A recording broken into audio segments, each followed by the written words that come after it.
Hey divas, welcome to the mixtapes. This is going to be a podcast where I should have filmed an introduction episode, but this is going to be a podcast where I talk about anything music related, pop culture, and honestly just conversations about random crap like summer, plans, goals, anything. The first episode is going to be Guts album review, which will be the first tape, which is kind of what the episodes will be called. It's a dumb little idea, but I thought it'd be cool. And I'm joined here by a special guest, which I've featured on her podcast many times before. Her podcast is called Yap Hour. She does conversation. She talks about mental health, does unboxing. She does a lot of different things on that place. So, Anne, if you want to introduce yourself.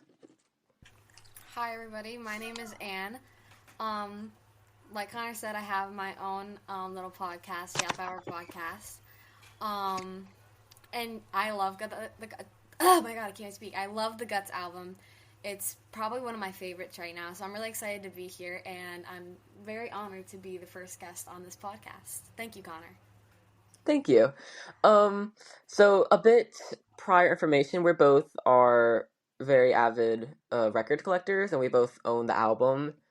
Just a bit of random piece of information. So Like background context. yeah. Um. So starting off, we're basically going to be going through the album and how the singles went through, how it was announced, and then we'll be going through the track list, talking about each song, even the deluxe, some of our personal stories with it, and then, of course, our final review. So, starting off, the first single was Vampire, and that honestly, changed a lot of things, because she had to get over Sour, because Sour was her breakthrough. Of course, that was her first album. She did so well in that, so Guts had to be really, really good, Yeah, especially it when had to Vampire top was announced. it had to top the iconicness of Sour, because Sour was such a good album, and also it literally carried summer of 2021 to 2022, and it was trending all over TikTok. So if she didn't make something better, it was gonna flop. Exactly. So when she announced this album, it was, sorry, not album, single. It was announced on June 13th on her Instagram, showing a photo of a side profile of her with a purple band-aid. Well, two purple band-aids basically, somewhere on her neck or whatever, kind of symbolizing a vampire bite. Um this went People went crazy because they knew that she was cooking up something very well, especially, I mean, she just got back from doing, the Sour tour, doing a Disney special where she did Driving Home to You, music videos. It was crazy. So it had to be amazing. So when this was announced, it would have been crazy. Yes, exactly. And then it was announced on June 13th, and it was set to release on June 30th. Um, and also a 7-inch record came out, and that also was almost fully sold out. And Oh, everybody, and as soon as, sorry, go ahead. no, you're good. I was just saying yeah, I know, it was crazy. And then, what's it called? As soon as the song hit TikTok, TikTok basically took that song, as they take every single song that comes into their hands, and exploited it all throughout. And POV people were using it. People were using it behind their videos of Get Ready With Me's. They were using Vampire was the number one hit song. Definitely. It broke through. Honestly, it may even be more popular than some of her other singles from Sour now. Yes, Um exactly. the 7-inch record, if you search it up on eBay, Mercari, Depop, it literally sells for hundreds of dollars. Keep in mind, it's one song, hundreds of dollars. Yeah, it's that iconic. I know. So now getting to the actual part, when the song came out, it, like I said, it was released, or like Anne said, it was released June 30th. So it was about in the peak of summertime. And it really did go crazy, especially the music video even. The music video featured her performing on stage, and everything started breaking through, running out of the building. If you haven't watched it, you definitely need to. It was iconic.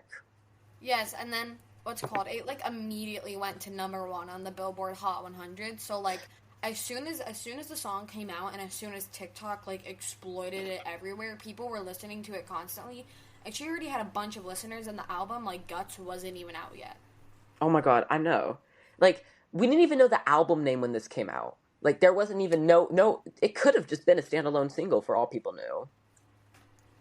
But Like, like honestly, I feel like she also like hinted at it as well because like you knew she wasn't because I feel like the thing with Sour is that like all the songs in Sour, like obviously something I love about Olivia Rodrigo is that all her songs are like different, like they're not all the same. But like also Sour had that like relatively like I don't know how to explain it, but they all had like this similar vibe. So like definitely. when she came out with Vampire, it was something completely different, and it was like, okay, you're either going a completely different route in your career, or you're coming out with a new album. And this could be like it exploded. So before Vampire even came out, the album was announced. It showed, like, of course, the Guts album cover that we all know and love, with like the rings on her fingers, with each one being like one of the letters. Like, I swear, when I saw this summer, I went crazy. Like, the cover was so unique, and she still kept that purple vibe, but it was like a darker purple. It seemed like so much more like it seemed like such a build up and a lot more maturity with that album, especially after listening to it. Yes, exactly. And like also she had a bright red lipstick in it as well. And I know it doesn't seem like a huge deal, but with like Sour, it seemed more of like a teenage vibe, but like with Guts, like you said, it's like more mature and like the red lipstick kind of just showed like that she had grown up from that. Definitely, that's a smart way of like looking at it. I appreciate that insight. Um, so do you want to talk about the name? Because like, I mean, most album names come from somewhere, and I feel like Guts has a pretty interesting story. If you want to go over it. Okay. So Olivia Rodrigo basically, she went on I don't know if anybody knows this, but W Magazine and they basically do a bunch of they have their own YouTube channel and they basically do a bunch of like they'll invite like celebrities on to do like ASMR or do interviews or like show off like talk about their new shows or whatever. And so Olivia Rodrigo was invited to go on W Magazine to go and do one of those like ASMR videos, and she had watched them before, so she was experienced. She knew what she was doing. And then halfway through the interview, because she was talking about her first album, which was Sour, and then she was talking about her second one, Guts, and she was basically explaining to everybody about like the name and how she got the name. So basically, Olivia Rodrigo said that she had always liked four-letter words. Like four-letter words were her go-to. She liked how like short, easy, quick it was, and all that stuff. And then she loved the word like guts. Like before any of the songs in the album were released, she wanted before even they were written, she just wanted the album name to be Guts because Guts. She wrote a song called "I Hate Your Guts" that was originally for the album, and then but it never made it because she said that the song was really bad in her opinion and that it wasn't gonna be iconic. Like it wasn't gonna give what it needed to give, and so that's how she basically ended up with the name Guts. That's a theory that she ended up with the name Guts because of that song. And she also Yeah, liked how the name Guts like rolled off the tongue because like Guts is just it's. I agree with her. Like it really just rolls off the tongue and it's so easy to like say, especially like because I know there's a bunch of album names where it's like long names. Like I'll take like Chromacopia for example or whatever, however you say it. Can't even say it, but like songs like it's hard to pronounce certain album names, so when you try to talk to them about somebody they're like what are you talking about, but Guts is such an easy name to say, so that's why I feel like it's as iconic as it is. yeah. Speaking of like easy names to say, I thought it was kind of funny to bring up how originally, if you're, if you've lived on this planet Earth for like a single day, Chaperone, and you know that she released her album "The Rise and Fall of a Midwest Princess," which, by the way, has some correlation with Guts, but we'll talk about that in a minute.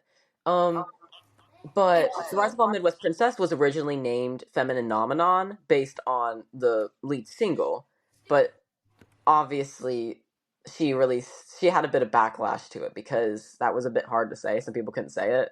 So I feel like that was worth mentioning, that like some people literally like having an easy to say name for an album actually means a lot more than people think it does. yeah, Um exactly. Also how she was saying that she liked like four-letter words, like especially like sour as well. Sour was a four-letter word. mhm. And I feel like also, like of course the term spill your guts has always been, like people said, like, oh, don't spill your guts or whatever, or just like guts has been used in so many different ways, and it can mean so many different things. Like trusting your gut feeling, spilling your guts can be like, revealing stuff when you're not supposed to. There's a lot of meanings to it. And I feel like it kind of adds on to that kind of messy teen angst type vibe that she's always had since Sour. Yeah, and she also said that she liked how Guts like described courage. I feel like that's a really good, because honestly, like, trusting or having guts also usually is, I forgot to mention that, but yeah, like guts is usually used, like having good guts or having the guts to do something. That's always been, a word. Yeah, I mean, like you don't have the guts to do this, so I think that's iconic how she like named it that. Yeah. And I love how she like wanted to name it Guts before the songs were even written for the album. I know. I thought that was. I mean, like when you have it's quite interesting when you have a name before you even start writing the album, because I feel like then you get to base the whole album based off of that name, and it fits a lot more. It makes a lot more sense, and not even just like mentioning it in songs, but like the meanings behind it, put it into the songs. Like it really connected so well together. So the follow up single was "Bad Idea," right? And holy crap. I loved this song so much. I liked it even better than Vampire, because I'm not the biggest fan of like kind of slow, sad songs. Obviously, Vampire did a bit of a better job with that, but I still always prefer upbeat songs. And This Bad song Idea, is right? like one of the most iconic in the entire album. Exactly. It's just, oh my god. So it was the second single off of the album. It was announced August 7th, about a little over a month before the album was announced to release. The picture of it, like the cover photo, was her looking in like a mirror with lipstick spelling out "Bad Idea," right? Which a lot of people said that like Sabrina Carpenter coined with like the lipstick or whatever, but people have been doing it for a long time, way before Short and Sweet, way before Guts, way before a lot of it. Um, the song when it came out though wasn't really perceived that well by people, and that was kind of like, because it was messy, it was weird, it had it just the distortion, um messy ish guitar stuff like that. It just like it wasn't perceived well, because a lot of her fans were like the pop girls, and people need to accept she's not a pop. What she is a pop girly, but she has like the Paramore type vibe to it, especially with Guts, because it had featured a lot more of those upbeat guitar track songs, kind of Yeah, grunge-ish. and also, just like I was saying with Vampire before, like, or how Connor was saying, but like, basically, they took Bad Idea, right, just like they took Vampire and spread it all throughout TikTok, and so it really became like a thing, especially because it was relatable to most people, because basically, like, the lyrics are like, oh, like, seeing you tonight, it's a bad idea, right, basically just getting back with your ex, even though people tell you not to. And people related to that, so they blew it up all over TikTok again, and that's how that became like almost the second most popular in the album. People like Vampire a lot more, but personally, I agree with Connor. I think Bad Idea, right, is like the teensy bit better than Vampire. Yeah, I think it has a lot more powerful vocals, and it's just also fun. Like she says, like, it's a bad idea, right? Seeing you tonight. It's a bad idea, right? Seeing you tonight. And Yeah, it just goes, exactly. F it, it's Or fine. at the end when she goes thoughts blah, like I love that part so Oh yeah, much. the blah blah blah blah. I love that. Like Yes. it's just iconic. And blah blah blah. Keep in mind, blah is a 4-letter word. Oh my god, you're going too far into this. I'm I'm just crying. saying. Okay.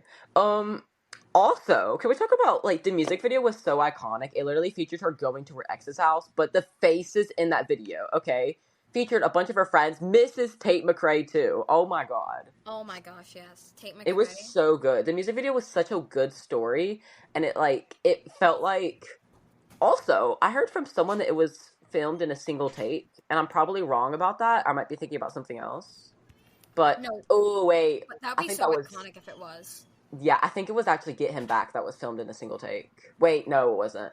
Okay, maybe I'm just going insane. Ignore me.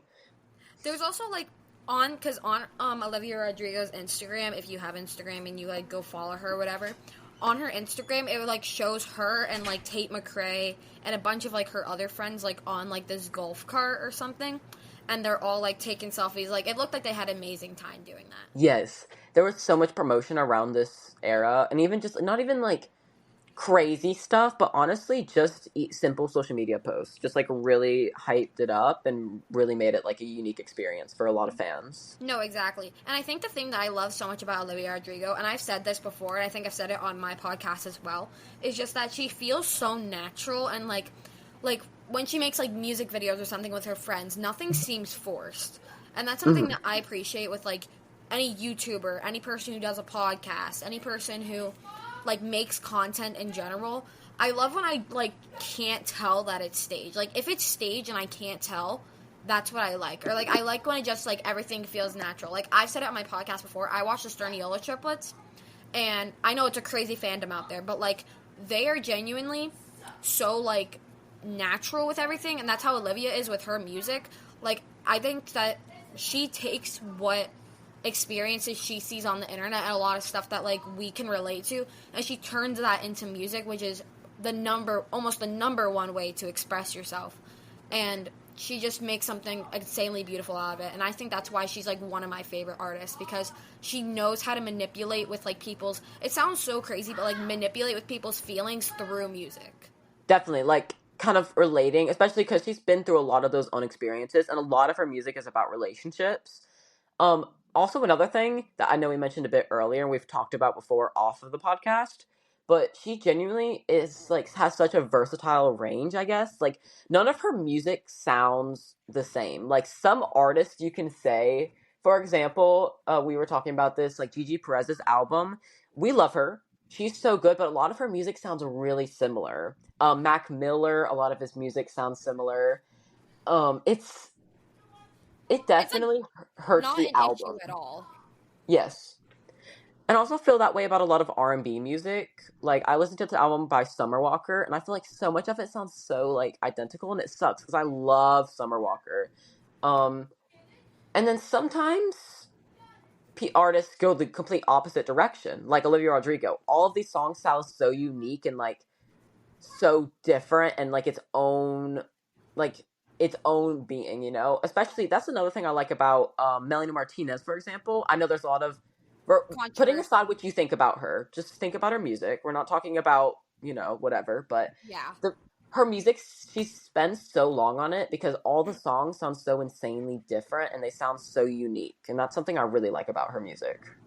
Yes, exactly. And also I think with like Olivia Rodrigo, like a perfect example is All American Bitch, when she does like the scream and she goes, ah, and then it switches from all the time. Like Yes. a perfect example of how like she can go from such a drastic, like dramatic punk rock like type of song to like such a soft melody type of song. And like everything on the Guts album, like you understand that like you'll go from All American Bitch to like what is it? It's like Bad Idea Right after that, and then after Bad Idea Right, it's Vampire, and you have like the piano and stuff like that. Like she manipulates with so many different instruments and so many instrumental tracks that it just like everything is so different, and that's what's amazing.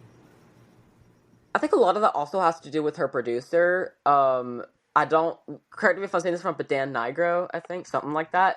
Yeah, something like He's that. produced songs for Chaperone before. I believe he's worked with Tate McRae a few times. Correct me if I'm wrong, but he definitely like deserves any awards because a lot of it also has to do with the producer because they're the ones who are manipulating all of that and changing stuff. And I mean, when you listen to certain types of music, for example, Jack Antonoff, a lot of his music sounds very similar, like with Taylor Swift, Gracie Abrams, the Bleachers, which of course is his own band. A lot of it sounds very similar production wise, but I feel like Dan Nigro does a really good job of making, like, first of all, separating different production types for different artists, and also just really making each track sound so unique and so different, and like it sounds like he's trying something completely brand new instead of sticking it the safe way. And this is no hate towards Jack Antonoff. I'm just saying that's from what I've heard personally from that Yes, type of of course. music. And also I think like as much as like I'm not trying to be like one of those like people who are like, oh my god, I hate Taylor Swift. She's just not my favorite artist. But I have to admit, like her, like, songs, like, especially with all her, like, different, like, eras, aka albums, but, like, with all her different, like, eras and albums, they all sound different. Like, they all have their own unique thing. Like, it's a drastic change from, like, Midnight's to Reputation, or Yes, very. 1989 to Reputation. Keep in mind that was only one album apart, by the way. Not even one album apart. Like Reputation came out right after 1989. It had such a different sound. Like, Yeah, exactly. yes. Okay. So now that we've gone on a long rant about music, I think we should talk about when the album actually came out. So we're going to be going through each of the songs and kind of sharing kind of what happened in it and how the Republic received it and how we feel about it and just going through the track list. So, Anne, would you like to read the track list, the standard one, out to us? Yes, of course. Okay, so, first song we have All American Bitch, and I'm just gonna read through it, and then we'll, like, debrief at each one. Yes. Um, the first song is All American Bitch, second is Bad Idea Right, third is Vampire, four is Lacey, 5 is Ballad of a Homeschool Girl, 6 is Making the Bed, 7 is Logical, 8 is Get Him Back, a personal favorite, 9 Real. is Love is Embarrassing, 10 is The Grudge, 11 is Pretty Isn't Pretty, and 12 is Teenage Dream. So there's exactly 12 songs on this album. Mm-hmm. For now, because... For now. For now, yes. All right. So let's go and talk about All American Bitch. So... Oh my god. So recently, I'm so sorry for, like, cutting you off, but, like... You're good. Recently, I just got the, because for Easter, I got, like, I got a credit card, or not a credit card, I got a gift card, and so I went and I got the Guts album, because I love most songs on it, but I hadn't listened to All American Bitch, and so I listened to it, and it's, like, at least, like, my third favorite in the entire album. Mm-hmm. And I love I just love how, like, she switches, like I was saying earlier, like, that scream to, like, the soft, like, all the time. Like, it's just amazing. Oh, it's exactly. I feel like the song is so unique, and I feel like, because obviously it starts off, like, very nice, and just goes, like, it brings you into it, and just, like, it literally explains being a teenager. It's literally, exactly. it's like one of those, what's it called? It's like like when you're in English class, and you have to do, like, those mountain diagrams, and it's, like, the introduction, and then the first problem, and then the second problem, and then the climax. That's literally what it is. Yeah, quite literally. It's, like, so good. Oh my god. I could go on about it for hours. No, literally. And the iconic Honestly, scream. My bad. Yeah. No, go ahead. I feel like a big part of it also was the fact that fans liked this one. Like, of course, when the album came out, that was when Get Him Back, which we didn't mention, but technically that was the third single. But whenever the rehearsal video came out for All American Bitch, I feel like that one was a lot more, that one was seen a lot more as another single, because people related to it a lot more. People were actually very excited about it, too. Olivia herself said in an interview, I can't, like, cite it right now, but she said in an interview herself that it was one of her favorite track off the album, which I thought was really cool. Yes, and also, like I said before, this is a repeating thing. TikTok takes some songs and blows them up, and the whole song didn't get blown up, but that one part where she screams and then she goes from, like, a soft tone, that part really blew up on TikTok. So when I was listening to the album, I was like, this instrumental stuff sounds familiar, and then I heard her screaming, and I was like, this is where it's from. Mm-hmm. And I think also, speaking of TikTok and stuff, it was used in a lot of different things. Obviously, POVs, just saying, like, had, like, a caption or whatever with the audio in the background, or even just sharing the raw video itself from the rehearsal video. It was so good. I can't even, like, I could go on about it. The lyrics are really unique, and it's just, like, it shares so many points across and says so many different things. It's amazing. It fits so well in the album, and it's a perfect album opener, too. No, literally, I was about to say, like, start an album off with a banger, because, like, what?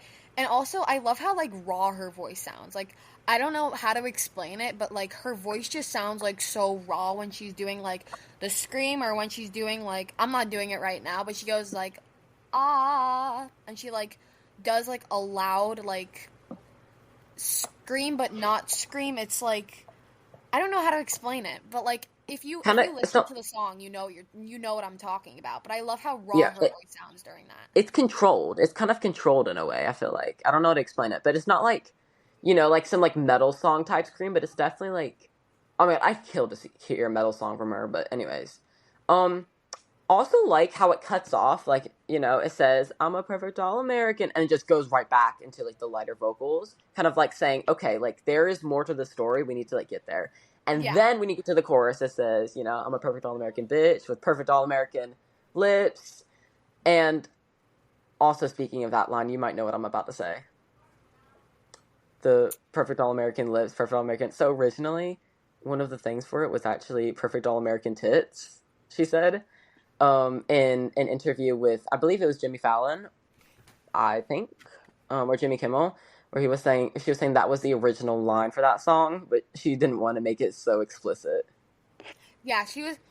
I think it was with Jimmy Fallon because I remember seeing it as well. Like she was saying how like she had to cut so many stuff, so much like vulgar words from so many of the songs because like she was like, okay, wait, I need to like chill out. These songs are like way like there's this one song I don't know the lyric, but like it was like, ooh, I have a good ass too or something like that. I don't know what it was, but you know what Hmm. I'm talking about, right? I do not. I'm gonna be so for real. I have no clue what you're talking about. It's like there's this one song and she mentions about how she has a good face and then she has like um and then she has a good ass or whatever, and like it was originally going to be ass and then she changed it to something else, but like she was talking to Jimmy Fallon and she's like, yeah, I had to like cut it out because like people's kids will be watching it and like parents will be all like, oh, Olivia Rodrigo cusses too much. Oh yeah. Oh, also, oh my god, I have. Just wait until we talk about Obsessed, because that has one of the craziest lyric changes whenever we get to the deluxe album. Oh my god, Anyways, um, the song is just it's iconic. It is just amazing. it's like one of the best in the entire album, and it's only the first one too, which is amazing. Exactly. Um, so moving on to Bad Idea, right? We already have talked about this a little bit, and I feel like this one will probably be kept short. But this was the second track on the album. Um, and the song just like it's the kind of beat to it is so like it's not even like singing, it's just like talking. It's like you're just like confessing something to your friend. You're just like, okay, Yeah, so exactly. this is And so like right. I think like also like I love how like chaotic it is. Like I love how like the song is just like seeing you tonight. It's a bad idea, right? And then she like gets louder and louder and louder and does like a loud crescendo. It's just like it's so amazing because I think like the song just her songs like it's a repeating thing. Like it's like starts off like soft and then like it just keeps getting louder and louder and more chaotic, and that's something that I really like. And I don't know why, but it's just like I feel like when the song gets more and more and more chaotic, I feel more with it. Definitely. Oh my god, I can't. Some of these songs give me like major goosebumps. It's oh my god. Um, what I really like is like the tone of it. She sounds so annoyed with herself. She's like haven't heard from you in a couple of months, but I'm out right now. Like she sounds like she knows she's doing something wrong, and she's just like She's still doing it because she's like, you know what, whatever, like it's okay. exactly. No, I think overall, also like at the end we're gonna do like an overall rating, but like if I were to rate this song like in general, a 4 out of 5 for sure. And you cut out. Okay, while we're waiting for okay, she's reconnecting. I'm sorry about that.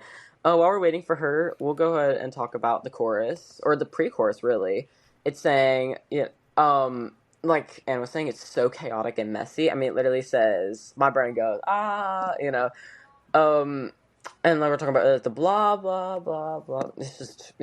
It's great. It's amazing. It is such an iconic song, and it's definitely one of my personal favorites because it's so much fun to talk about. Um, oh, and then like the chorus, obviously it sounds like she's like annoyed with herself but also annoyed at everyone else, saying like, oh yes, I know that he's my ex. And oh my god, don't even get the end or whatever. Like, she says that, and it has like some guitar thing. Like, oh yes, I know that Oh my he's my ex. god, It goes like, that's the best part. That's the best part. That's the best part. When I heard that, I literally almost dropped to the floor. I was like, "What?" literally. Oh my god. Also, welcome back. Thank you for joining us. No, but like when she Um, goes, "Oh yes, I know that he's my ex." Now, can't two people reconnect? and then like the And then background, it like, goes like,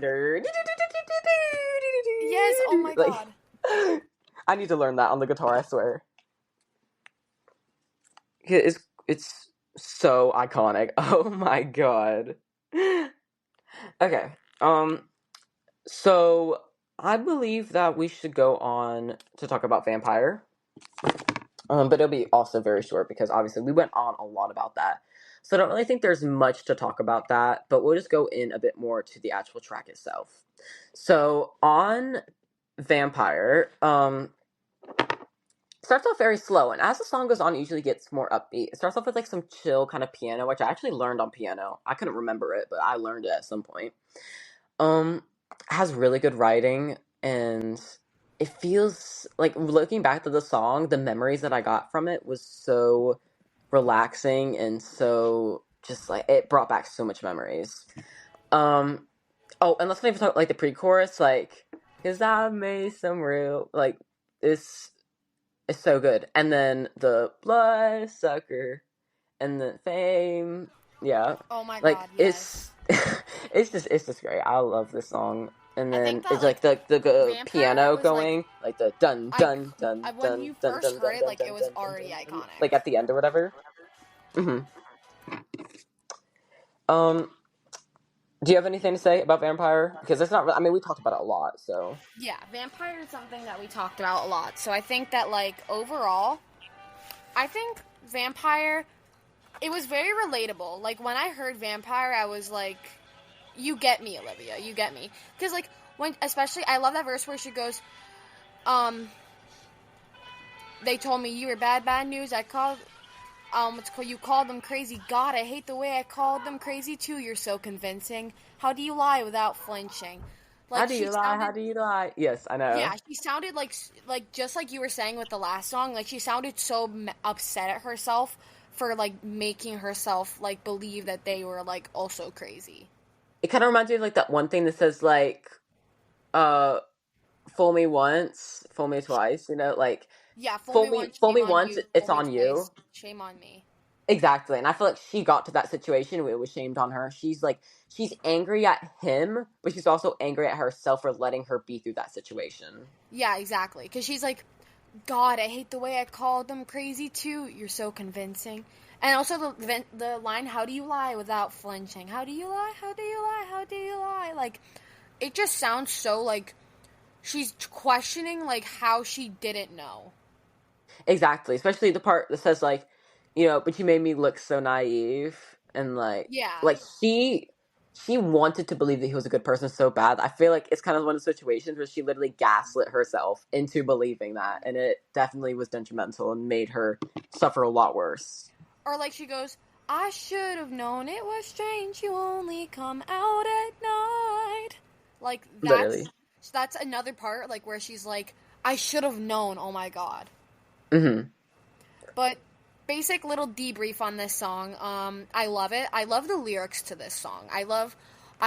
I think I like the like instrumental for a lot of the other songs, like the punk kind of like rock thing. But I love the lyrics for this one. Not saying I don't like the instrumental for it, but I just think that the lyrics are really important for this song. Yeah, and I feel like it makes up a lot because the all instrumental, honestly, like it just keeps getting more slightly, kind of higher and louder and like a bit more like it's like you're kind of telling a story in a way. Yeah, it's like a really like slow crescendo. Yeah, she's great at storytelling, by the way. Oh my god. Oh my god, yeah. Um, I think especially with her time on like Disney, like she definitely mhm. knows how to like tell a story like dramatically. Yeah. Do you have any final thoughts about Vampire before we go to Lacey? It's iconic and I think it'll go down in history. Literally. So Lacey, this Wow, I don't even know where to start. Okay, we'll go ahead and start first of all mentioning what I had said earlier. Chappell Roan had actually done background vocals on this song, and I also do have a bit of a hot take. This is my least favorite Olivia Rodrigo song that she's ever made, I and I. haven't listened to this song too much, so I don't know if I can say anything about it. Mhm. Um, this started a TikTok trend recently, actually, that was saying like she's my Lacey or whatever. Because this Lacey in her song is like she's like the Lacey in the song basically, which obviously isn't actually someone named Lacey, but it's like this is someone that she adores and thinks she's so much better than her and wants to be like her so much. Like, aren't you the sweetest thing on this side of hell? Dear Angel Lacey. I was like, she's like there's so much and like saying I feel your compliments like bullets on skin. That first of all, that is such a beautiful quote, and I think that really shows like this girl is she's such a nice girl and she's such a pretty nice kind person, but because of that, whenever she feels like it's like a slap in the face whenever Yeah, she says exactly. things, compliments or anything. um Is that's where this that trend came from. So basically, like, because oh, like people will say like their friends are like they're lacy because like they're like so much better than them or sort of so pretty, stuff like that. yeah, I think I haven't listened to this one. Is this one the one where it goes, "Ooh, I care, I Yes, care, I care"? it is. That's like the one part of the song I like. The rest of it's okay. Yeah, it was a bit hard for me to like, but it is growing on me. I will say. I just Yeah, like again, I don't like slow songs. like it's not even that it's bad. It's just that like it didn't stand out. That also the vocals sound really weird at some points. Yeah, Like especially at the for part that says sure. like No hate to smart, like sexy, lazy. It sounds like Chappelle she's like Rowan speaking for in cursive. doing Sounds for like like the vocals, but smart, like they just didn't sexy, sound like right. that's literally what it sounds like. I'm not even I don't kidding. know how to explain So it. They just like that's didn't one part that sound kind of threw me off a lot. right. Um, What? so there's not really much to say about the song, honestly. I think that it's a good song. But it didn't really stand out too much. But I do like the meaning behind it, and I do like the metaphor, and I do like the it's really cool. Like so many of these songs, especially even the non-popular ones, got really um made some sort of trend or made some sort of impact on social media. Yeah, for sure. Okay, this is my favorite song that she's ever made. This next one, Ballad of a Homeschooled Girl. I could talk about this for hours. So, Anne, I'm gonna go and let you start. Whatever you want to say about the song. Um, I have one more thing to say about Lacey, and then I can go on to the song. All right. Lacey was also apparently, possibly about Sabrina Carpenter. I forgot to mention that. Yes. Yeah, a lot of people. So basically, if you don't know the drama, I'm not going to tell all of it because I don't know the entire story myself. But apparently, Sabrina Carpenter and Olivia Rodrigo both had issues with this same guy, and people think that they have like a rival.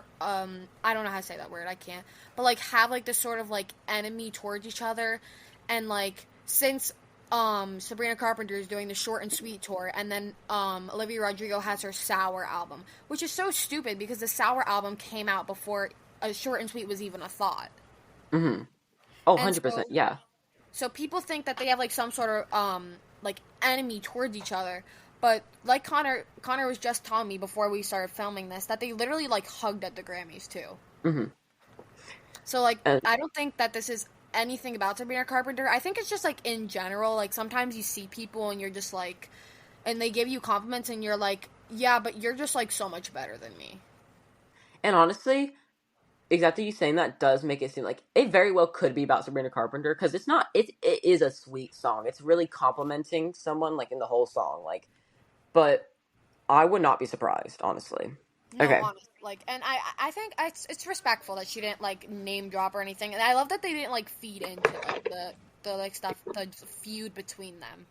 100%, yeah. And I believe one of Sabrina Carpenter's songs called like Skin or whatever was allegedly about Olivia Rodrigo. So I'm not Yeah. 100% sure. Okay. Ballad of a Homeschool Girl. I'll be so honest. This song, I think it's like a solid 3 out of 5. I think this song, okay, like it's not bad and it's good, Choose but your like words wisely because this is my favorite song. I swear. I know where I you live. haven't. No, no, the thing is, when I listen to the Guts album, I'm like doing work as well, keep in mind. Like I'm building sets, I'm doing whatever. So I'm not Mhm. like too focused on like everything that's going on.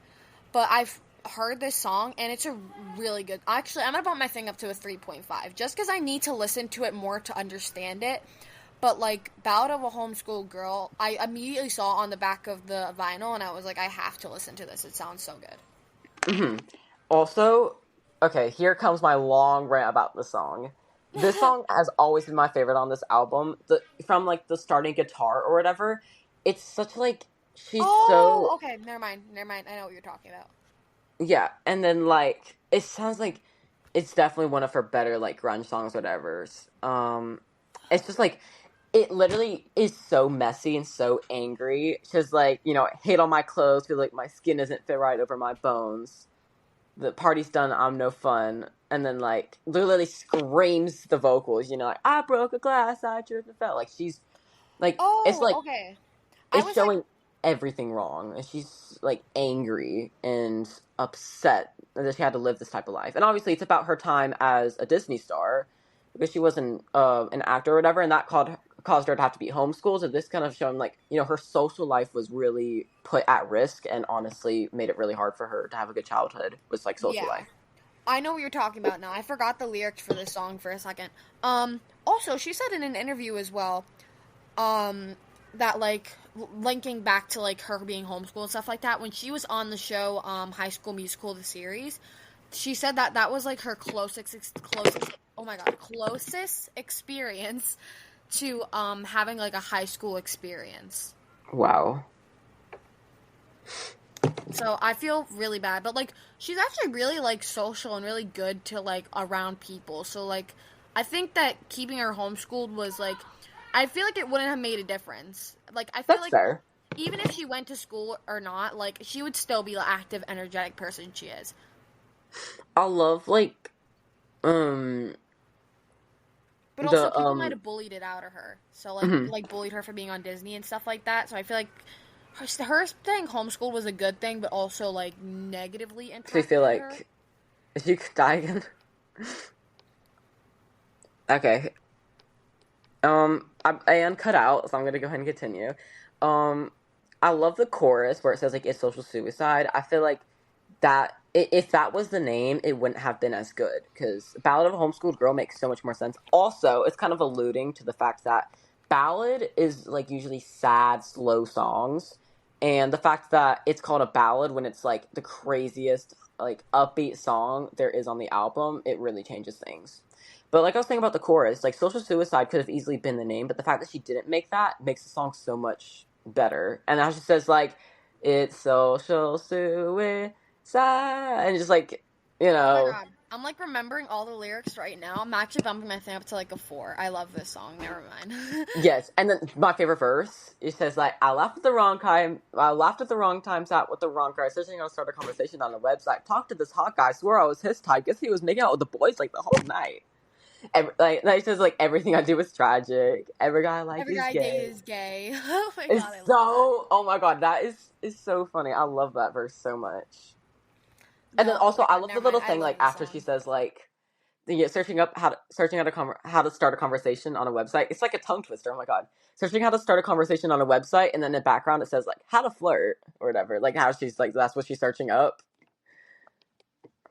Um, Oh my god, and then the end of the song that goes like, thought your mom was your wife. Called you the wrong name twice. Can't think of a third line. And oh, my mic fell.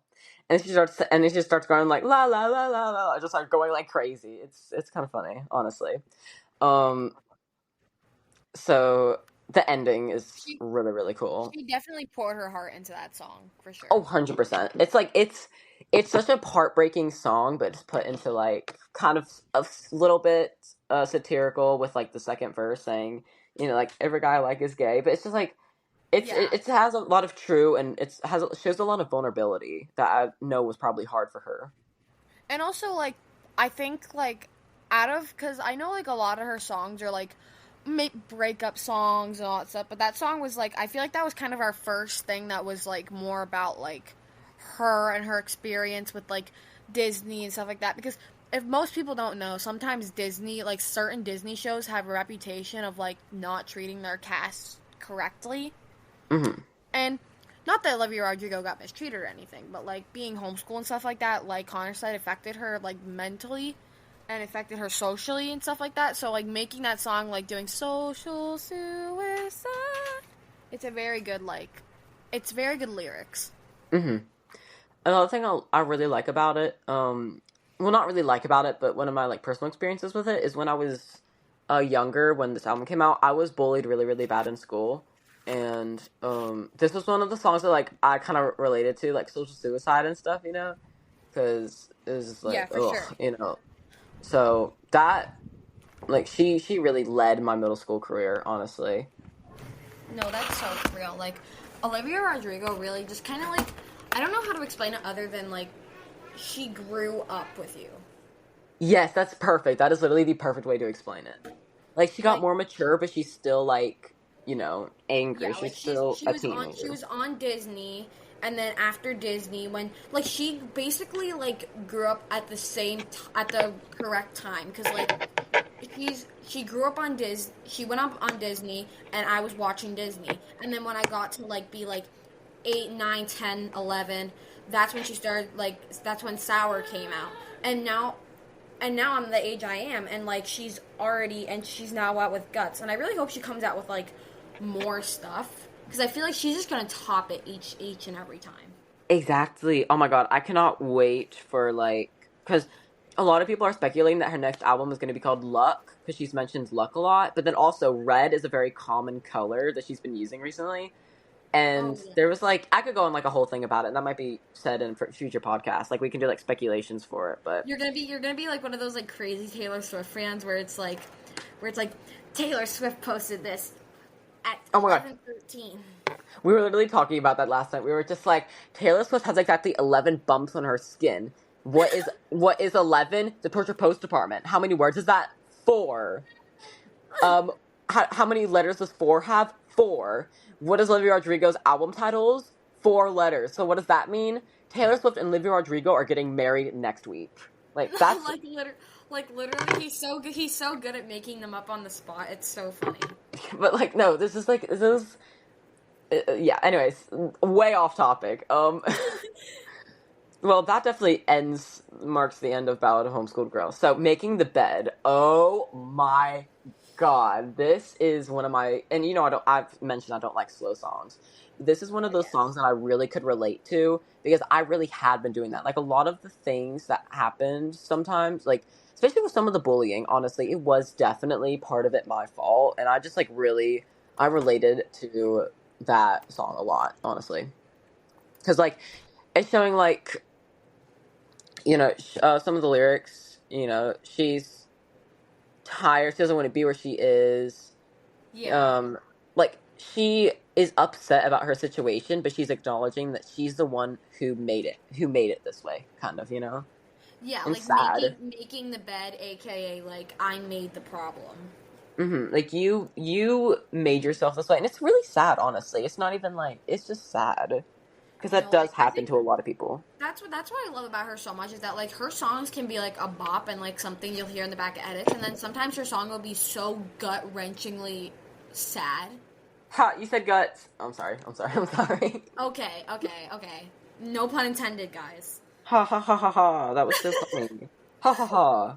Ha You ha literally ha. made the joke. I do not want to hear it. Ha ha ha. That was so fun. I know, I'm making fun of myself, okay? um, no, but making the bed is awesome. But it's me It's who's been making the exactly. bed. It's just gut wrenching and um Oh. and it's a really sad song, but also and sometimes people who like, you know, make it's not even their fault sometimes. Like obviously they're the ones who caused it, but like things happen, life happens, and you just gotta work through it, honestly. When the song came out, it really punched me in the gut, you know? Ha ha ha ha ha ha ha ha. That was so funny. Ha ha ha.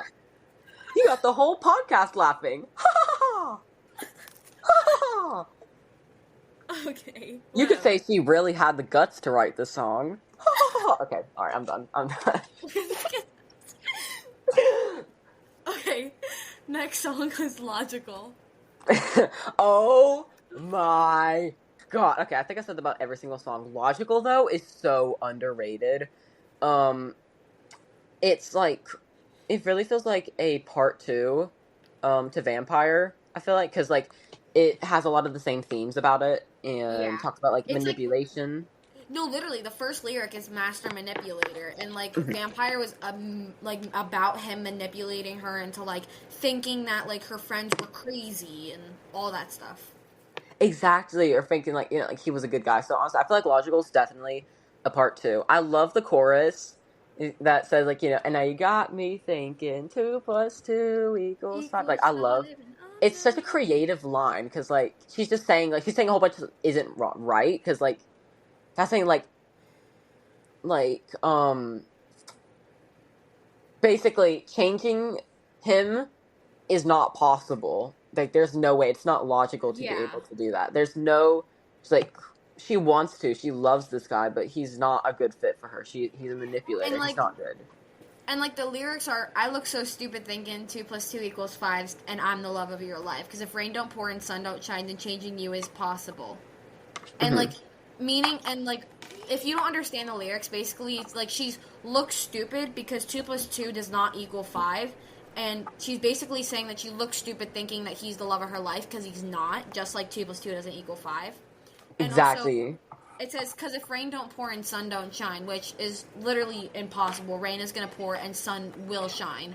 Hmm. And that's why she says then changing you is possible, which is basically just all this stuff she's saying is all this stuff she's saying, it literally could not happen, which means that he cannot be the love of her life. Exactly. Um. She plans out Also, her lyrics so well. Oh my she god. does. Her metaphors, like, oh my god, my favorite line of this song: "You built a giant castle with walls so high I couldn't see."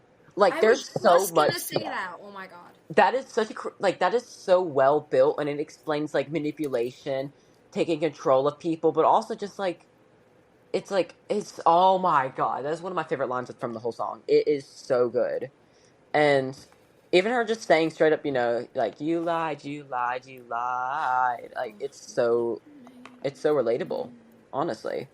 She's so well with her writing, honestly. Like, you would think that she's been writing for years because of how creative she is with it. No, literally. And I think a big thing with, like, how creative she is with writing and stuff is also because of Disney. I'll be so real because, like, I feel like that would give her a lot of ideas. And also with experiences she's had, like, throughout her life, I think that's why she's so creative at doing stuff. And if she was homeschooled, she must have had a lot of time to, like, think about things. Also, keep in mind she's been making music for years, whether or not she's been writing it or not. Like, even before High School Musical, the series, the musical, High School Musical, the musical, the series. So, um,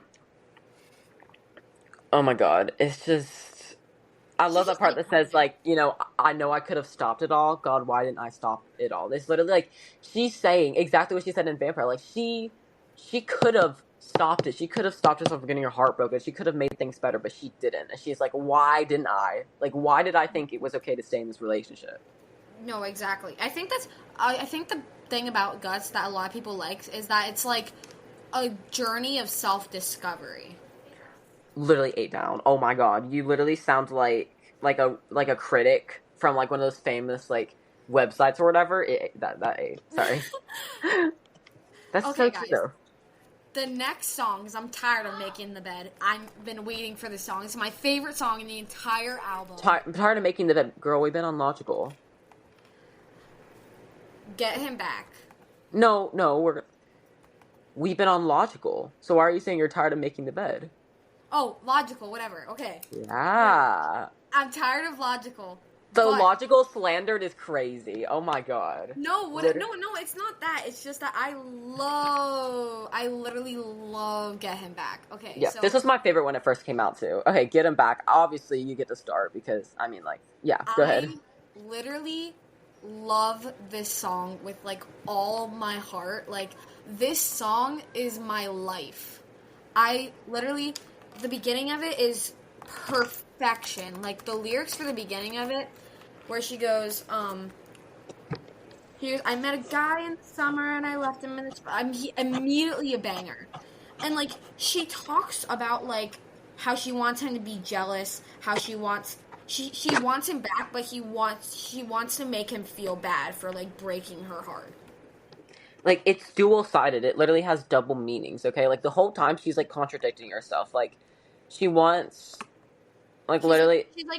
She wants to, she's like, I want to kiss his face with an uppercut. Like, it's literally, like I said before, every song is like a journey of self-discovery. Because at the beginning of the song, she says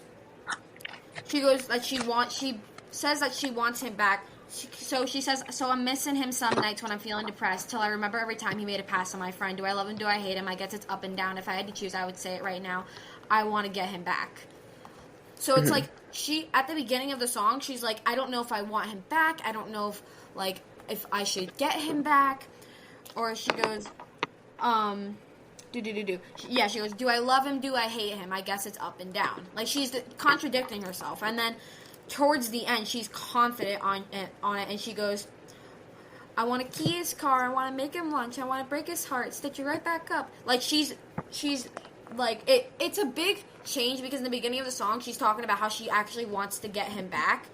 And it has two meanings, just like you said, because she wants to get him back, like, get back with him, but then at the end of the song, she wants to get him back, like, get back at him. And even in, like, the main chorus, it literally says, like, it says, I want to get him back, I want to make him really jealous, I want to make him feel bad. But then it says, oh, I want to get him back. Because then again, I really miss him, and it makes me real sad. Like, I was saying that, like, slam poetry, hello? But, like, she's saying, like, the chorus literally says both things. Like, I want to get him back means two different things at the same time. It's like, it's a creative song. Very creative. I think, like, every song she makes is creative. But, like, this song especially, I love this song so much because I love the lyrics. I love, like, I love how, like, the drums in the beginning. I love the drums in the beginning. And then how she goes, and then I love the drastic, I met a guy in the summer and I left him in the spring. Like, it's just, it starts off amazing immediately.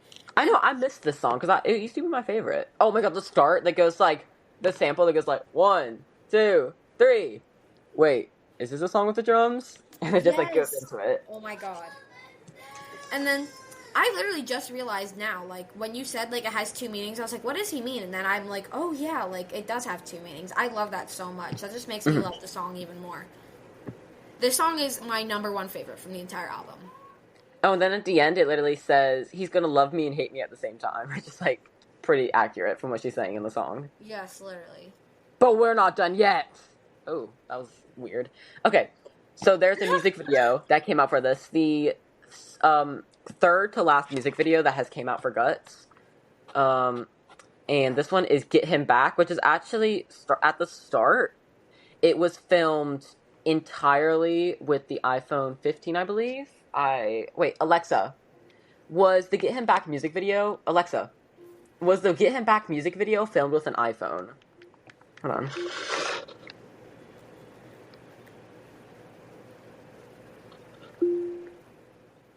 Excuse me?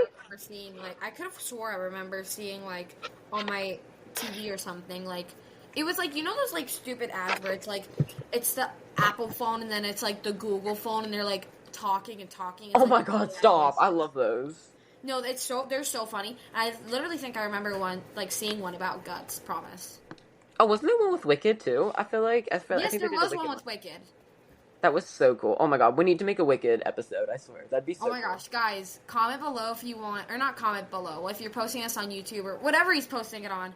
Yeah, on YouTube you can comment, or on Spotify. If you're on Apple Podcasts, just that kind of sucks. Search up my YouTube, mills.1110.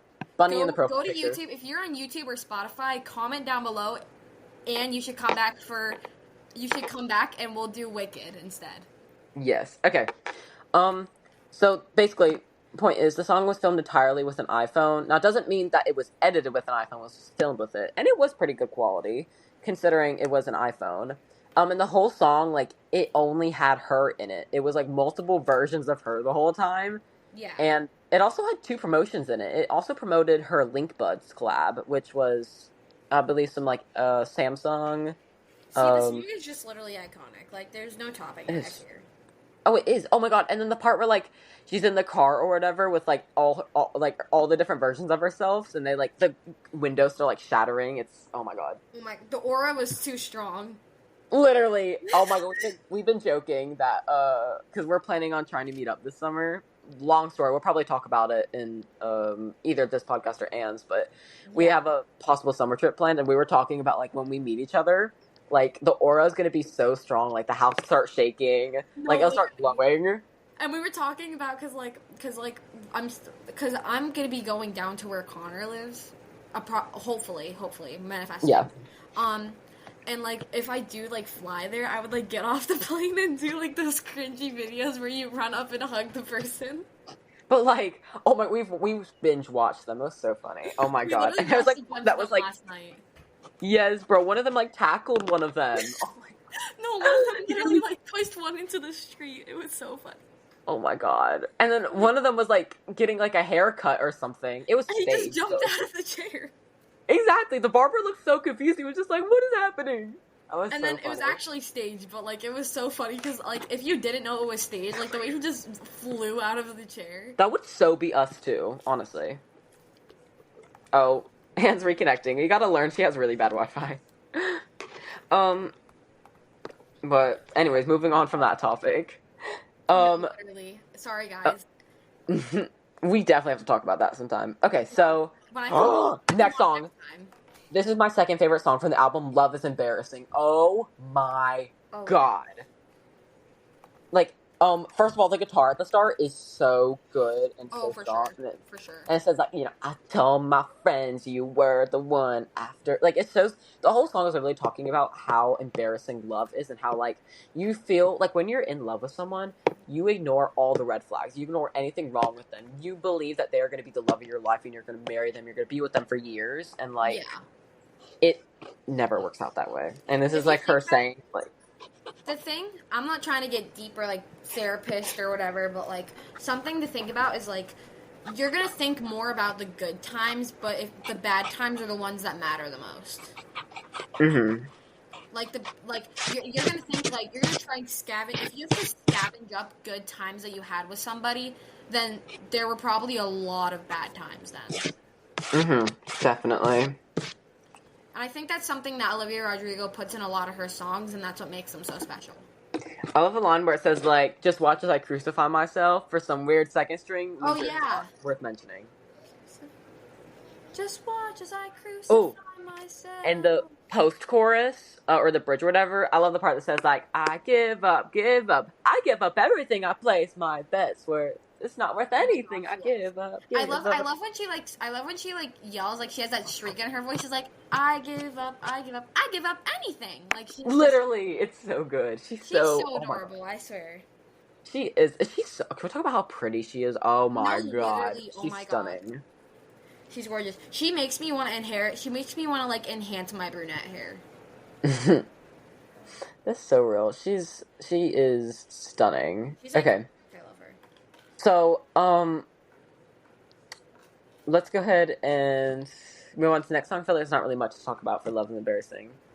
Unfortunately. Fire, though. Okay. The Grudge. Okay. This is my mom's favorite for personal reasons, but this is my mom's favorite song by her.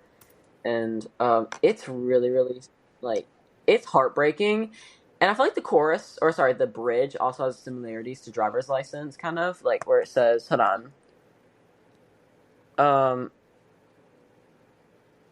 He says, like, or it's just like, ooh, do you think I deserved it all? Like, so strong. Like, your flowers filled with vitriol. You built me up just to watch me fall. You have everything, but you still want more. Like, it's so... Her lyrics are so good. No, literally, like... She's so good with, like, piecing lyrics together to make sense, because sometimes, like, you'll see a bunch of, like, artists now who, like, make songs, but their lyrics don't make sense. Not at all. And they're just, like, they're weak. They're talking about, like, that one song, like, Fat, Juicy, and Wet, okay? Like... Oh my god, I'm so sorry to anybody who likes that song, but, like, where is your taste in music? Where are your parents? Like, I'm not gonna say I don't like some of those type of music, but, like... That song makes absolutely no sense. Like, I don't understand it. Yeah, it doesn't make any sense at all.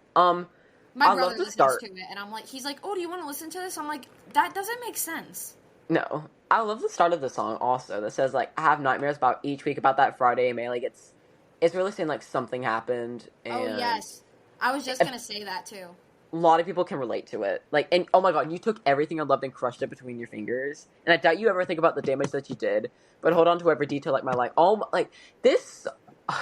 I could literally read every lyric and just be astonished every single time. Like there's this whole song is a piece of art, and I love the chorus.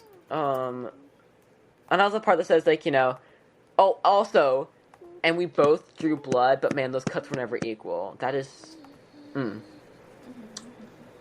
that is literally so. Oh, and it literally ends the song saying like it takes strength to forgive, but I'm not quite sure I'm there yet. You know, I can't let it go. I've tried for so long. This song is a lyrical masterpiece, and I I mean, literally love her so much. Oh my god, yes. I like have like undying love for all her music. Also, a lot of people said that this was about Taylor Swift because I don't know if you know, but Taylor Swift, I guess sued for two of her songs. Wait, actually, no, one of them for apparently "Deja Vu" sounding like "Cruel Summer." I don't see the resemblance at all. And then obviously one step forward and three steps back was had the instrumental of New Year's Day, but it's called Interpolation.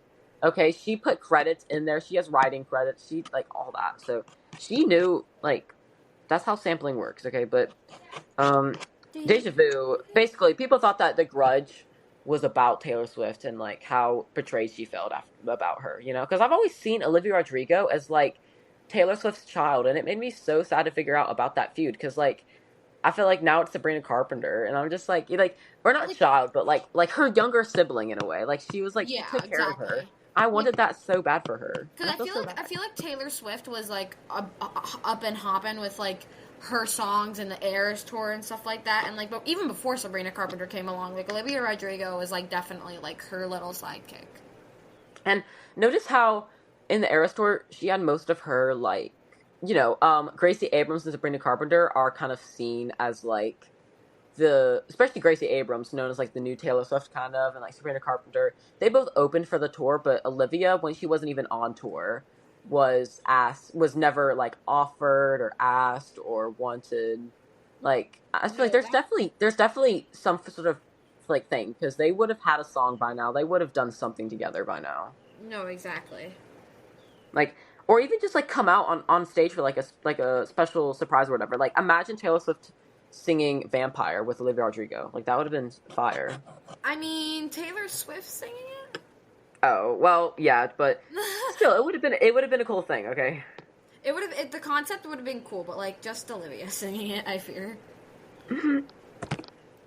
Taylor has a good voice. She just wouldn't fit Olivia's music. Yeah, like that's no. I'm not saying she has a bad voice. I'm just saying like I don't think she would like. I don't know how to explain it. Like I don't think she would hit the like notes the same raw way that Olivia does. He'd be like, can't figure it, and I don't even know. Okay. So if there's anything else, I mean, basically, but obviously it's not about that. I mean, do you think you would say like, how could anybody do? Well, I mean, like, It really depends. Like I also a lot of people like make up conspiracy theories because they're trying to start stuff on the internet, but like yeah, I feel like it could be that, but I feel like the song is so much more dramatic and it's definitely about something a lot more serious than just yeah. that. But of course, it could be viewed. I don't know. That's all up to how people want to interpret it. Like songs sometimes never like sometimes songs are like you never figure out who they're actually about.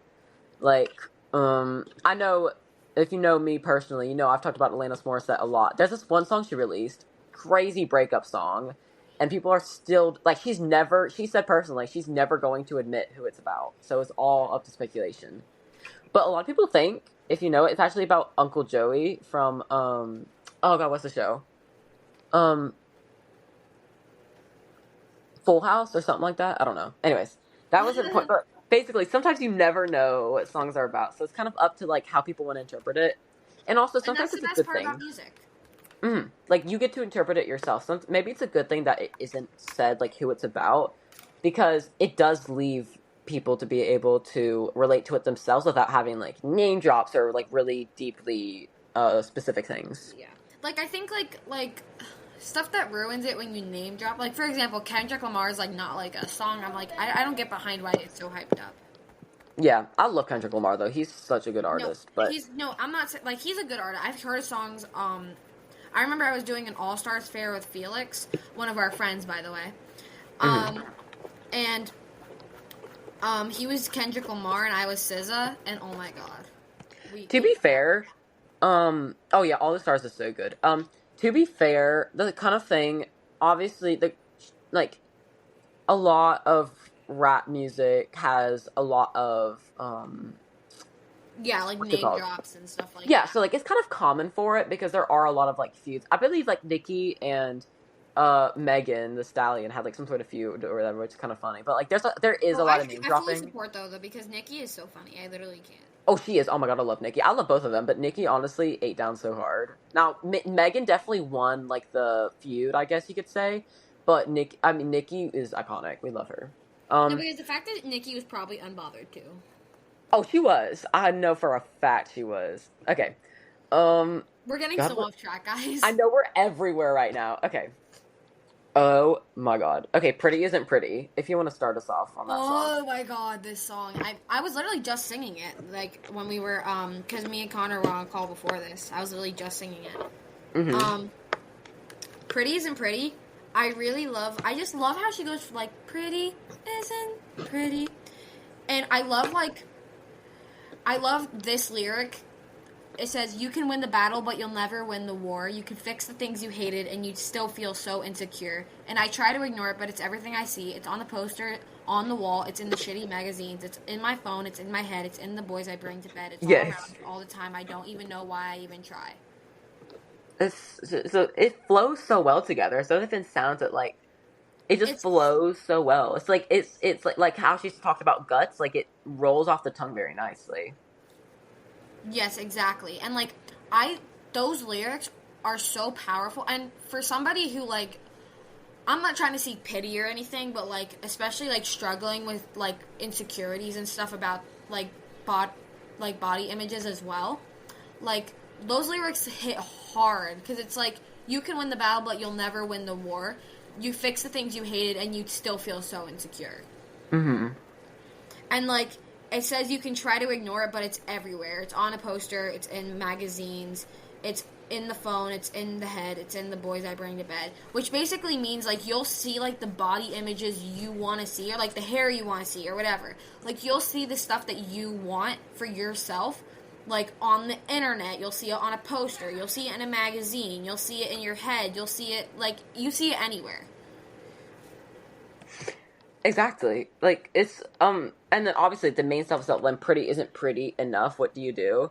Like, there's the beauty standards keep rising every single day, and, like, even, like, normal people who are very beautiful and have a lot of natural beauty are, like, just called ugly. And I'm just like, dang, you know? Or like, that's crazy. Or, like, the lyric you were saying where, like, when pretty isn't pretty enough, what do you do? And everyone's keeping it up, so you think it's you. And this lyric especially, I could change up my body and change up my face. I could try every lipstick and every shade, but I'd always feel the same. Yes. Like, there's nothing, you just gotta accept, like, people are never going to stop saying things negative about your appearance or stop saying, like, you will never be able to get past that. So honestly, you might as well just do what you want and what makes you happy. Because there will always be people commenting on your appearance negatively. There will always be people saying stuff about you.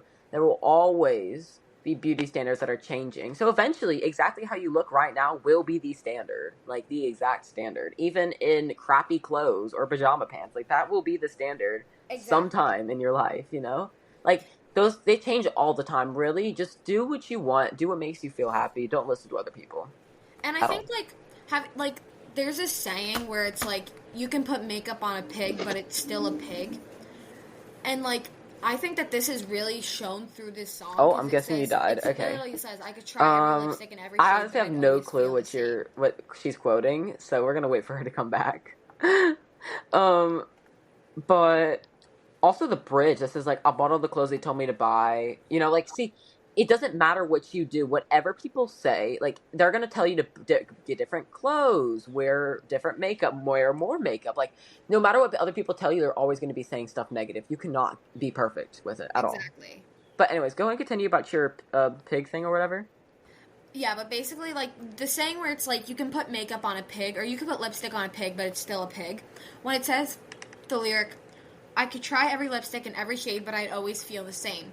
It literally referenced back to that because no matter how much makeup you put on, you're still gonna feel the same way. Like, makeup is just a temporary confidence boost until you take it off. Definitely, yeah.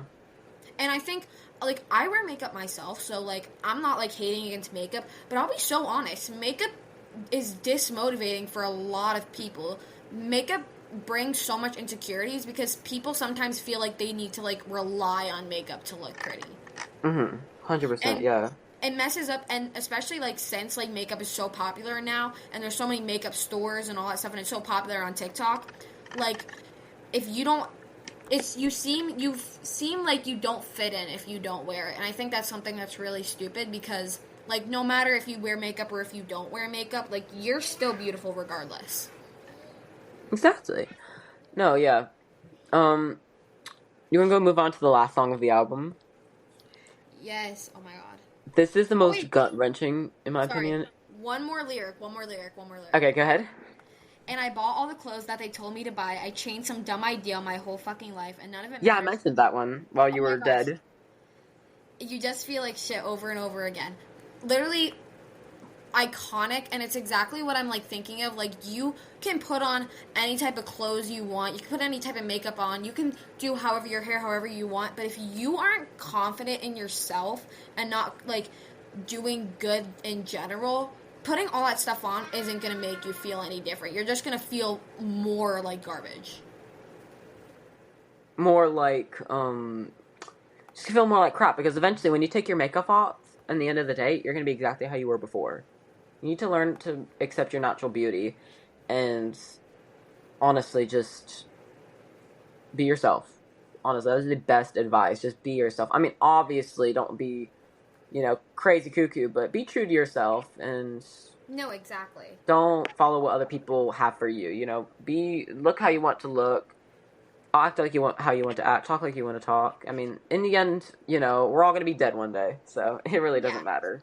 And I think that, like, I try to stay true to that as well. It's like, be yourself, like, because the thing is that if you're trying to, like, impress people by being you're not yourself, you're gonna find the wrong people for you. So as long as you stay true to yourself and you act like you're normally gonna act around anybody, the right people are gonna gravitate towards you. Mm-hmm. And I think I stay into that because if you know me at all, guys, if you've ever watched the Empire podcast, I tweak out in every episode. I'm high energy. I literally crash out about the most craziest things. Like, I'll be on call with Connor and Felix, and I will crash out. Like, I literally crashed out yesterday because I had no more French vanilla coffee left. Oh my god, she did though. I literally, like, got on the floor and almost started crying. It's traumatizing. Okay. For the final song, this one is called Teenage Dream. Yay! I Um, love this song. I do too. This was definitely one of my favorites. It's such a beautiful song, and Every time I think of this song, I always think of the Katy Perry song, the yes, I know, right? Dream. I've done decent at separating them. Um, when it says, like, just, oh my god, I'll it's blow out the candles. Happy. yeah, it's so beautiful. The whole song is amazing. Like, I'm sorry that I couldn't be your teenage dream. Like, I fear they already got all the best parts of me. Um, and then, like, at the end, she's literally repeating, they all say that it gets better. It gets better the more you grow. Like, it gets better, but what if I don't? And then that's kind of giving a bit of callback to, like, I believe it was Brutal, where it says, like, oh god, enjoy your youth or something. What is it, like? It's like you got your whole life ahead of you. Looking at them right now, it gets better the more you grow. Yeah, they all say that it gets better, but what if it don't? Or what if I don't? It's just showing, like, no matter how, like, age doesn't always help. It's basically like you think life is like it's such a drastic change from like Katy Perry's song Teenage Dream, because she's like talking about how it's like the dream to be a teenager, and then Olivia like brings it into an actual like real perspective. Mm-hmm. Oh, Like definitely. she brings it into the actual perspective. Like when you're a teenager, you're expected so much more, and especially in this generation, like teenagers have to be more careful because there's creeps out there, and the internet makes teenagers' mental health go off the haywire. Yeah. And Oh my especially God. like bullying and stuff like that, like everything is just so crazy due to the internet. And I sound like a grandma saying this, but like everything is so crazy due to the internet. And so this song Teenage Dream, where it goes like they say it gets better, but what if I don't? Like that's exactly what I think the song needed. And I'm so glad she separated from Katy Perry's Teenage Dream, because when I saw the song, I was like, is this gonna sound like similar? And I was like, this is a more realistic version. Mm-hmm. Um. Wow. Yeah. And then the end is just like there's like a very long Hopefully, your pause next at the album will end, be and called it's talking Fart. about like the ironically at the end of the song, like the last thing that's said in the song is like very faint and quiet. It literally says, "So what's the next four letter album going to be called?" Fart. That's literally the last thing on the album. By the way, like one of the saddest songs from the whole album. I thought that was funny. No, literally, it's so funny. She's just so iconic. I literally can't. She is. Okay, so Without we um finally finished the song, guys. We finally finished the track list for I now. know. And for the next one we're only going to be going in deep into two of the songs, and the other ones will be spending like 30 seconds on really. Just because it's the deluxe. So, um, basically, how the deluxe came by was during the Guts tour. During Get 'Em Back, they'll hold up like little signs. It'll be like little drawings, basically, that will represent the city that they're in. So either like it's saying something in their language, like "Welcome to the Guts tour," something like that. But at the Chicago show, all the dancers like went around Olivia, and they were holding up little slips of paper that were like the songs that were going to be on the deluxe edition, and then in the middle it said "Guts Deluxe out Friday," and that was so iconic. The Oh my crowd god, went crazy for it. bro, literally breaking the sound barrier.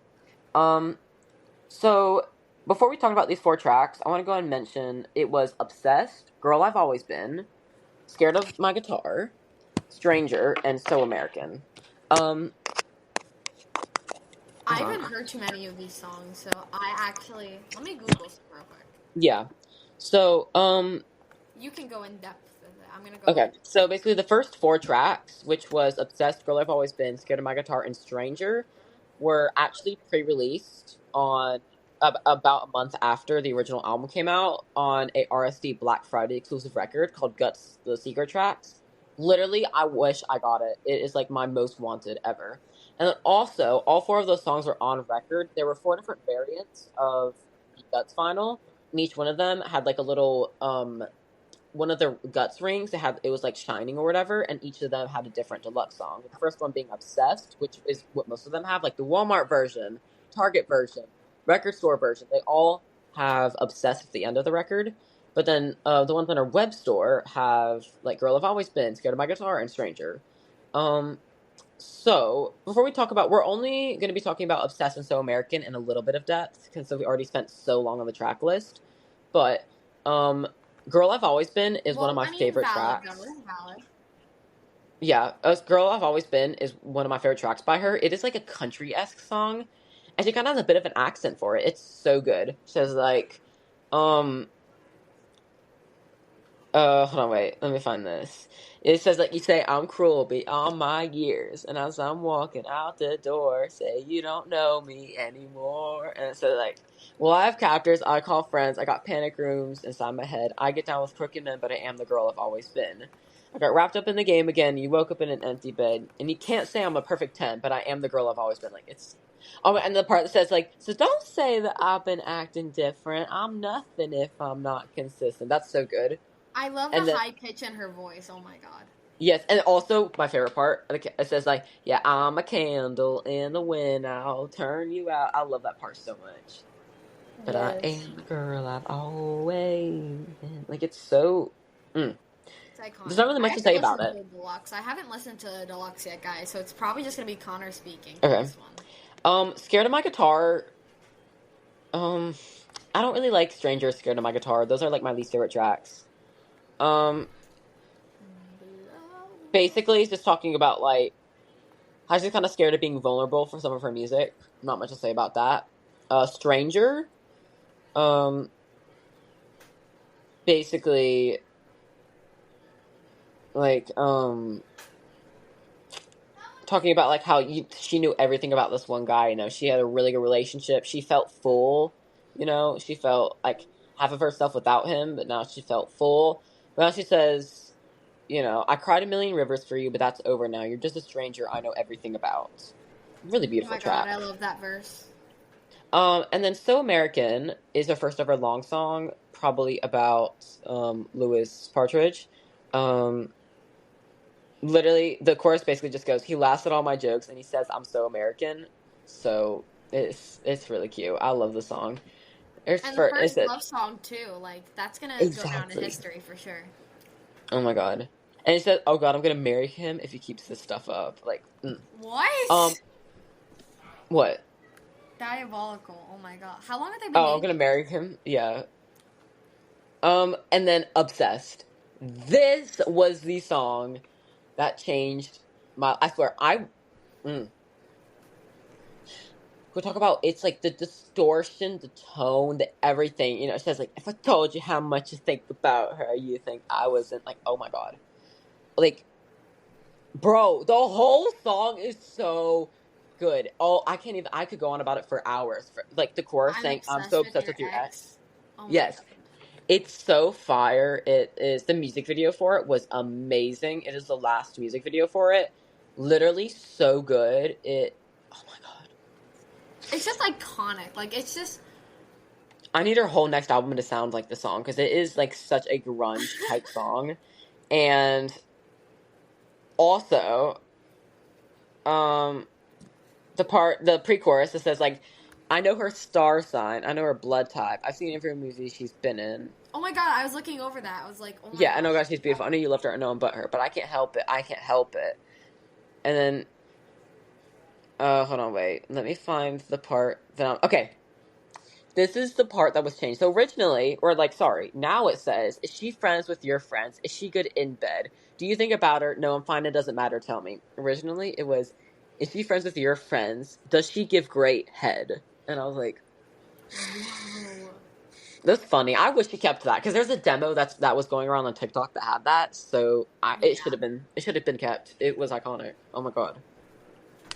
Oh god, my The mic keeps song was a falling. banger anyway though, so Oh, it so is. It's so funny. I think someone made a version where like they replaced it with that. So like it's a main song but replaced it with it. oh yes. It's so good. I can't like I'm kind of getting tired of talking about it because there's only so much you can say about a song, but it is so good. All right, we have Next. reached we're going to go ahead and go over basically a lot of how the fans felt about it. So we're going to be talking about the tour, the movie, some of the awards and her reactions, and then we'll be ending off with how we feel about it personally and then obviously our final rating. So, I'll go and talk about the tour if you want to talk about the movie. So, the Okay. Guts World Tour was announced in late 2023 with like her cover was like her like throwing up kind of, but like stars, like someone holding her head back, Yeah. throwing up and like the stars or It's whatever. iconic. It's iconic. hmm it started in like early 2024, which really wasn't that long ago. And it started her first ever arena tour because the Sour tour was in like amphitheaters, which was really cool. Like the drastic change just that she had in those 2 years. Obviously, like we talked about, we loved the fans loved the handmade signs during Get 'Em Back, where each city had its own special drawings.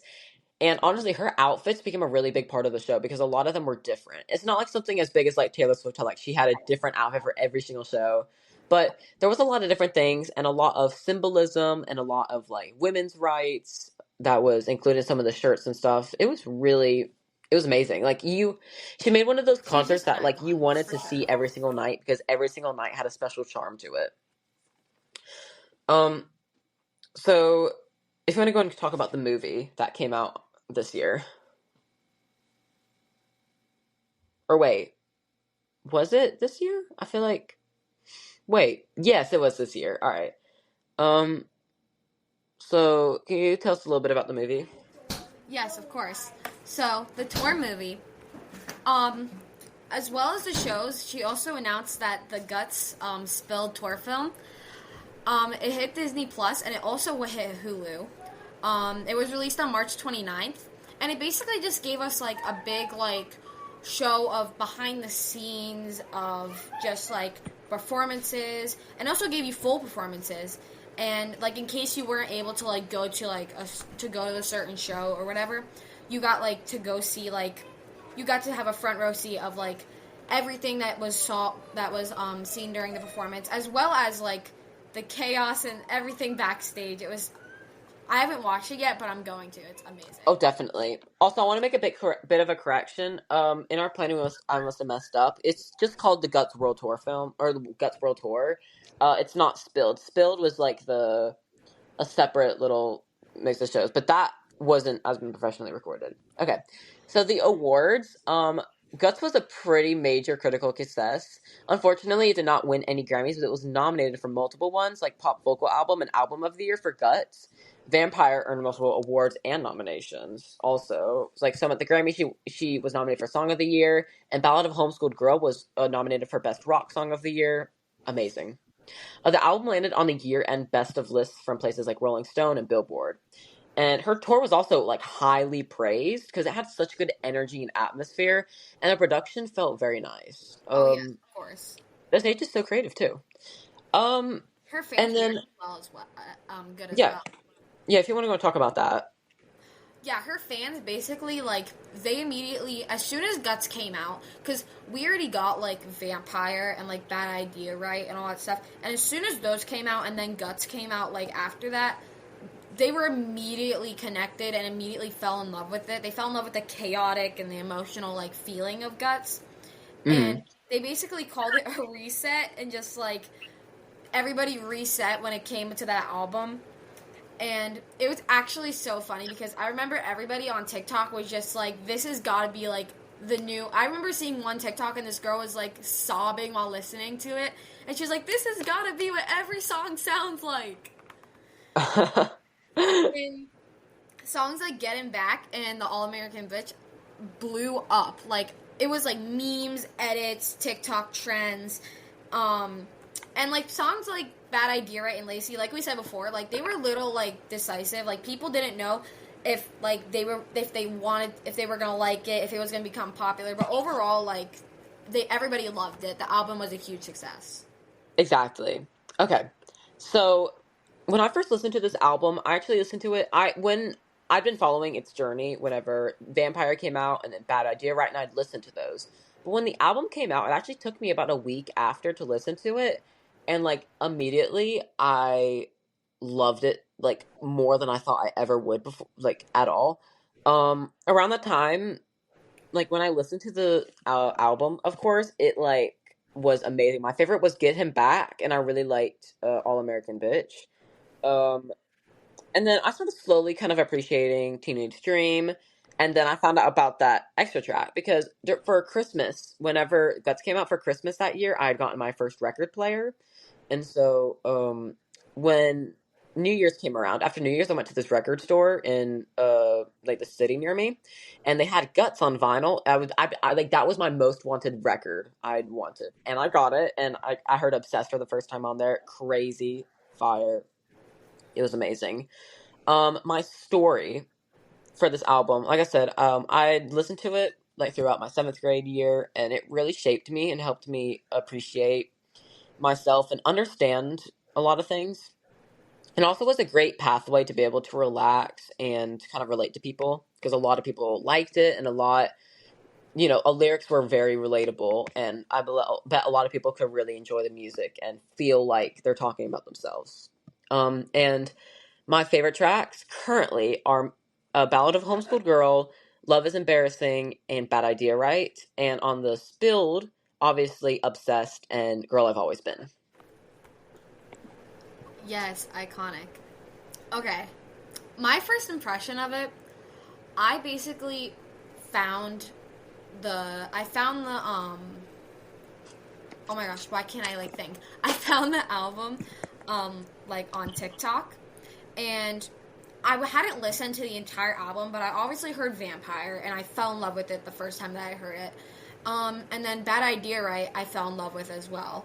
I loved it so much. And then just recently, I got the vinyl, like I was saying, probably way in the beginning of this video, but I have the vinyl that I just recently got. But I was listening to some of the songs from it before I even got the vinyl, because the thing with me is that, like, I have to listen to the album before I get the vinyl, but I didn't listen to the entire album, so after I got my vinyl, I listened to it, and I immediately fell in love with it. And my story of it is just basically, like, when I first heard songs like Vampire and Bad Idea, right, and, like, Ballad of a Homeschool Girl and all that stuff, I related to it a lot because I had been going through, like, definitely a rough patch, and I still listen to it because, like, obviously, like, if I'm in a bad mood or cut out. something, All like, right. it always helps me just lift the mood I up. guess kind So the of song, I continuing think the album really helped me on. get through, like, a lot of, like, emotional stuff. Honestly, I have And no it's just clue what to say. something We're that gonna I wait for her always to listen reconnect. to. I'm so sorry. While we're here though, if you can please follow my podcast, go ahead and if you're on Spotify or on Apple Music, or sorry, Apple Podcasts or YouTube, go and add it to your library, please, and make sure to like anything and obviously subscribe to the stuff because we need it. And look at that, Anne's back. All right, go ahead and continue. Sorry. Guys, my internet, garbage, for real. But anyway, I was just, like, it helped me through a lot of rough times, especially a song like Vampire, especially just, like, crushed my soul. It was amazing, like, one of the best songs. And my favorites and least favorites, I'm gonna say my favorite out of the entire album is probably Bad Idea, right? Or not Bad Idea, right? Get Him Back, Get Him Back. My favorite song, Get Him Back. My top three would probably be number 1, Get Him Back, number 2, All American Bitch, and number 3, Bad Idea. No, right? She's gone again. Think, like, Ballad of a Homeschool Girl is really close. And I think my Get Him least Back favorite obviously is one of hers because probably it's the fire Grudge, song. Honest. I mean, just haven't you listened to saw it a you saw lot, she was and blazing it earlier when we started talking about it. She was going crazy and she was like, "Oh my god," you know. And she was like, "Okay, like I'm sick of Logical," or no, she said, "I'm sick of making the bed." And I was like, "Wait, excuse me, you said what?" Like, sick of talking about Logical. So she definitely likes that track. Girl, okay, like I was saying before, my internet really interrupted me. But I think The Grudge is probably my least favorite, just because I haven't listened to it a lot and I haven't really gotten to understand it as much. But this will probably change once I, like, listen to it a bit more. Fair. But yeah, that's basically my story and stuff. Thank you so much for having me on the podcast. I appreciate it. Of course, yeah. Thank you so much for being on here. So finally, for our final rating, I am honestly going to give it a 9.5 out of 10. I feel like that's a very fair rating. The only song that I feel like was kind of weak was Lacey, and even by that, like, it definitely is a no-skip album. Like, I'm really liking a lot of the songs, and it's, like, making me feel like it's a no-skip album, honestly. And that is very hard to accomplish, by the way, okay? Like, a no-skip album, every single song needs to be likable. Like, and especially, like Mayhem with Lady Gaga, that'll definitely have an episode eventually. That is definitely a no-skip album, and a lot of fans agree on it. I think some of, like, the diehard fans will always say, oh, it's a no-skip album when it first comes out, but then, like, they don't listen to it. Like, it's a no-skip album when it first comes out, but then, like, after as you listen to it, it starts to get worse. But I feel like Guts worked differently. Like, it did have a few skips when it first came out, but now, like, I've learned to enjoy the songs and really, like, it's becoming a no-skip album for me, honestly. So definitely a 9.5 for my rating. 9.5 out of 10. My rating is probably the same, 9.5. There are some songs that, like, I don't really, like, I mostly vibe with all the songs, but there are some songs that I just need to get a better understanding of, and, like, listening more to the album will probably do that. And my closing thought of, like, how I think it's aging and stuff like that, I think that Guts is aging well. I think that it can deserve more hype. Some songs definitely deserve a bit more hype, like Ballad of a Homeschool Girl. That should have been blown up on TikTok. Amazing. 100%. but I think that it's aging well, and I think that maybe it deserves a little bit more hype. But I don't want it to deserve so much hype because then, like TikTok, the thing with TikTok is that sometimes TikTok takes songs and plays them so much that it just ruins them. So I kind of want to like gatekeep the album. Oh, definitely. That's so real, though. But yeah, Guts definitely. It didn't just live up to Sour. It definitely proved that like she wasn't just a one album type of person. Like she could do literally anything. People screamed, cried, danced, literally threw up because this album was so good. Exactly. Like she wasn't like a one-hit wonder, basically. Like she Yeah. proved to herself that she could write stuff and people would like it, and that she earned every single bit of fame that she was given, honestly. And I stand by that. Thank you so much for listening to the person. And also, Anne, thank you so much for being here. I really appreciate you being on the podcast. No problem at all. I will always come whenever, guys. And guys, if you want me to come back, comment below and we'll talk about Wicked next time. Thank you so much for coming. Thank you, the listener, for listening in. This has been a long ride, almost 2 hours of talking about Guts.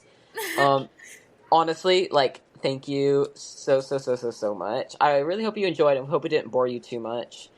Make sure to go listen to Anne's podcast. It's called Yap Hour Podcast. It's on YouTube, Spotify, Apple Music. Just Yap Hour Podcast with Anne. It is amazing. It's really funny, and I definitely recommend going on YouTube because some of them are video podcasts, and one of the thumbnails is literally her, like, tweaking, okay? It's really, really good. So, episode 5, I would definitely recommend you. I've also featured on 3 of the episodes. One of them was about mental health. One of them was Am I the A-Hole Stories, and then one of them was Anonymous Confessions. So And that was literally posted like maybe 3 days ago. Exactly. So we do a lot. So make sure to go check out her podcast. Thank you so much for listening to our first podcast episode. And this is tape 1 for the review. Thank you so much. Goodbye.